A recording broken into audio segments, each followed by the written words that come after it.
तो क्या हाल है मेरे दोस्तों, आशा करता हूँ आप सभी अच्छे होंगे। तो आप सभी को फिर से स्वागत है मेरे इस नए फ्रेश वीडियो में। तो दोस्तों आज मैं आप सभी को बताने वाला हूँ कि व्हाट्सएप ग्रुप का नोटिफिकेशन कैसे ऑफ करें।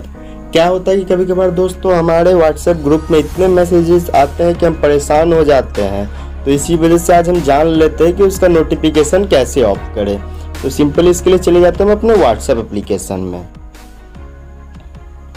तो दोस्तों इसमें आ जाने के बाद सिंपली हमें उस ग्रुप में चले जाना। उस ग्रुप में जाने के बाद देख सकते हो ऊपर 3 डॉट का जो हमें ऑप्शन मिल रहा है, सिंपली उस पर टैप कर देना। उस पर टैप कर देने के बाद देख सकते हैं हमें यहाँ पे एक ऑप्शन मिल रहा है म्यूट नोटिफिकेशन। सिंपली हम इस पर टैप करके इस पर आप सेलेक्ट कर सकते हैं 8 आवर 1 वीक या ऑलवेज।